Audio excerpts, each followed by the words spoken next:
मैं फाड़ा जय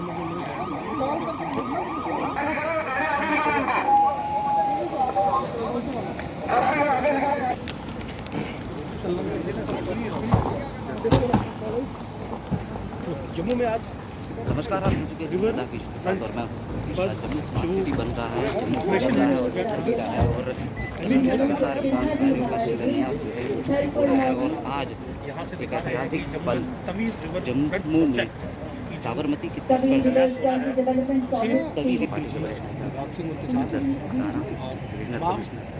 ये तुम्हारी आमद की है रोशनी के झिलमिलाहट।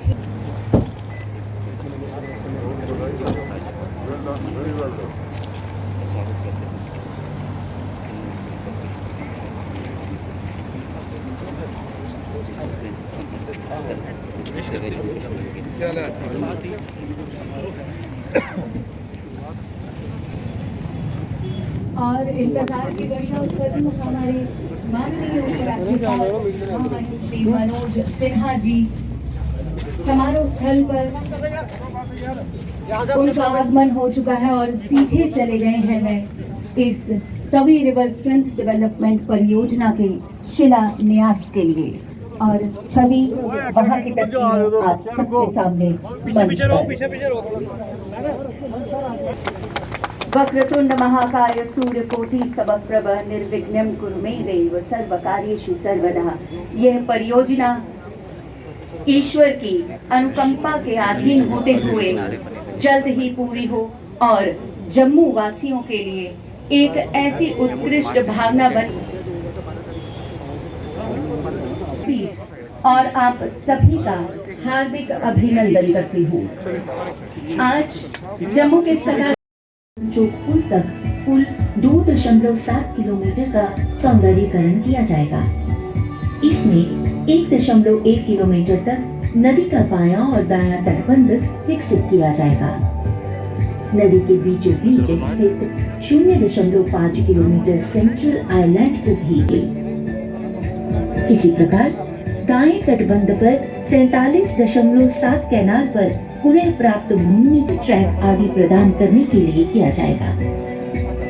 सेंट्रल आइलैंड में निक्की तवी और बड्डी तवी बैराज में स्थित सेंट्रल आइलैंड पर 126 वनस्पति उद्यान, कला और शिल्प केंद्र और मनोरंजन क्षेत्र आदि के विकास के लिए किया जाएगा। लागत 135 करोड़ से पूरी की जा सकती है।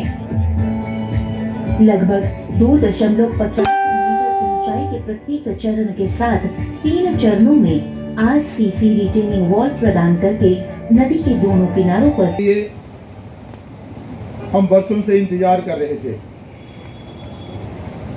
और विशेष तौर पर जम्मू प्रोविंस की जनता जो है वो इसका इंतजार कर रही थी कि भाई कब वो पल आए कि गुजरात में साबरमती नदी की तर्ज पर यहाँ भी इस पवित्र नदी सूर्यपुत्री तवी को भी सजाया जाए, इसको सुंदर बनाया जाए, इसके जो किनारे हैं वो सुंदर दिखें और बहुत सारी सुविधाएं जो कि साबरमती नदी के किनारों पर लोगों को मिलती हैं, उससे ये तवी नदी भी युक्त हो।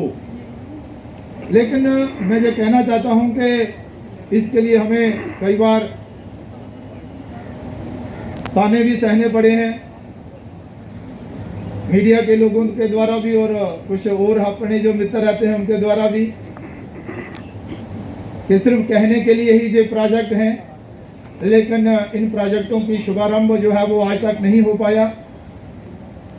साथियों, एक एक करके वो सारे प्रोजेक्ट जो हैं वो कंप्लीट भी हो रहे हैं और उनका शुभारंभ भी हो रहा है, जो कई सालों से रुके पड़े थे।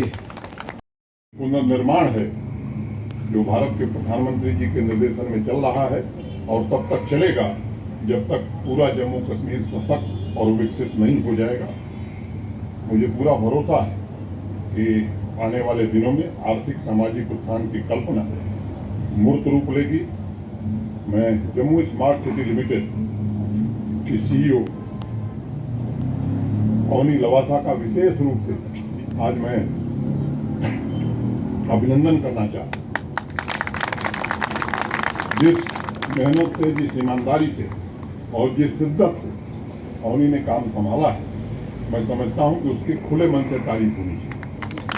और हमारे यहाँ परंपरा यही है कि अच्छे लोगों की सराहना लोग नहीं करते और जो खराब काम करता है उसको सजा देने का भी प्रावधान नहीं।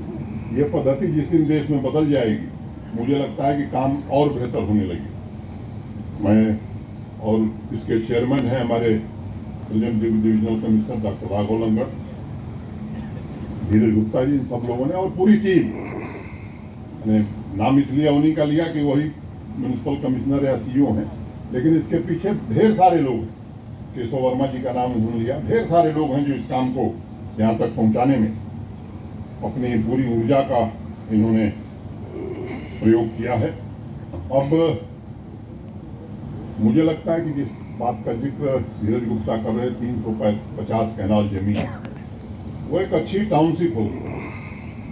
जो लोग रहेंगे वो प्रकृति को भी देख सकेंगे, सौंदर्य को भी देख सकेंगे, हरियाली और पानी का भी अनुभव कर सकेंगे, और जम्मू की जो आध्यात्मिकता है, मुझे लगता है कि उसका भी अनुभव कर सकेंगे, चाहे वो सामान्य व्यापारी हो, यहाँ के निवासी हों। और दूसरे फेज का विवरण बताया है इन लोगों ने, मैं उस बारे में नई विवरण में जाना चाहता हूँ। 17 तारीख को भारत सरकार में, जिसका जिक्र भी माननीय सांसद जी कर रहे थे, मैं उम्मीद करता हूँ कि 17 को मेट्रो प्रोजेक्ट भारत सरकार स्वीकृति प्रदान कर देगी। 17 को मीटिंग है, जो मंत्री जी हैं उन्होंने मुझे फोन करके बताया। तो अब प्रोजेक्ट बनाना ही तब तक सेकेंड फेज की बात शुरू होने लगी। एक दिन IIT के डायरेक्टर साहब आए, एम्स के डायरेक्टर साहब आए थे मेरे, मैंने कहा एम्स तक भी जानी चाहिए। मैं कहा यह प्रोजेक्ट बन गई, सबमिट हो गई, भारत सरकार स्वीकृत करने जा रही है। अभी इस स्टेज पर था, जब सेकेंड फेज की बात होगी तो देखा जाएगा। अभी जितना बन रहा है उतना बनने दीजिए। लेकिन मुझे लगता है कि जलवायु परिवर्तन, ग्लोबल वार्मिंग के खिलाफ जो युद्ध चल रहा है, उसमें भी इस परियोजना का एक बड़ा योगदान होगा। श्रीनगर में झेलम रिवर डेवलपमेंट का काम शुरू किया गया और आज 12 तारीख को, एक सप्ताह के अंदर, तभी रिवर फ्रंट के डेवलपमेंट प्रोजेक्ट का शुभारंभ आपके सामने हुआ। धीरज गुप्ता जी ने बहुत विस्तार से बताया है, मैं उसके तकनीकी पक्ष में नहीं जाना चाहता हूँ, लेकिन पानी भी यहाँ मौजूद है, इसके लिए भी काम होगा। और साबरमती रिवर फ्रंट की बहुत चर्चा हमारे पूर्व के वक्ताओं ने की है। एक बात मैं केवल विशेष रूप से उल्लेखित करना चाहता हूँ कि साबरमती के जो सबक थे, वो सबक हमने जम्मू में लिया है।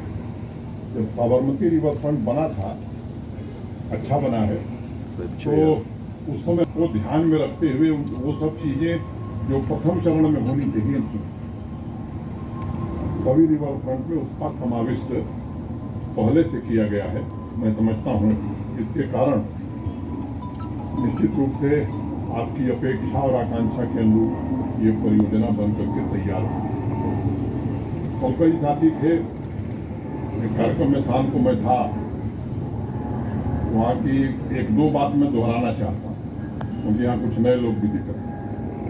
सामान्य रूप से यहाँ बहुत अनुभवी लोग हैं लंबे समय से। व्यक्तिगत रूप से मैं एक बात बार बार महसूस करता हूँ कि 2014 में इस देश की राजनीतिक शब्दावली केवल नहीं बदली, बल्कि देश की कार्य संस्कृति भी बदली और देश की जनता की वो आकांक्षा, उसकी दस्तक यहाँ 2019 में पड़ी और मुझे लगता है कि उसका प्रभाव अब जम्मू कश्मीर पर भी पड़ने लगा। मैं 8 अगस्त 2020 को आया था। 15 अगस्त को स्वतंत्रता दिवस होता है। बीतने के बाद जम्मू इलाके में मैं पहली बार रियासी गया था। रियासी से फिर वैष्णो माता का दर्शन किया और जम्मू लौटा। 24 अगस्त मुझे याद है, 2 दिन था मैं, 24 अगस्त और 25 अगस्त। अनेक लोग मिले। ये सवाल बार बार, मैं नाम किसी का नहीं लेना चाहता हूँ, साहब ये कब बनेगा, हमने कर दिया था।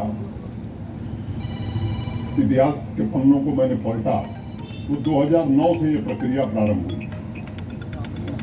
जब मैं स्कूल में पढ़ता था तो एक हिंदी में एक मैगजीन छपती थी, सारिका, बड़ी प्रसिद्ध मैगजीन थी, बहुत लोग पढ़ते रहे होंगे। उन्होंने एक लेख लिखा, जनक का धनुष किसने तोड़ा। आप में से कुछ मित्रों ने पढ़ा होगा, मैं संक्षेप में उसका जिक्र करूंगा। उन्होंने कहा उस अपने लेख में कि भारत सरकार बहुत चिंतित हुई कि देश का विकास कैसे किया जाए। तो बैठक हुई और विचार हुआ कि अगर देश की प्राइमरी शिक्षा को ठीक कर दें तो देश विकसित हो सकता है। तो एक कमेटी बनी, एक आयोग बना, कमेटी का आयोग बना, आयोग के एक सम्मानित अध्यक्ष और कुछ सदस्य बने। आयोग की पहली बैठक हुई, अध्यक्ष जी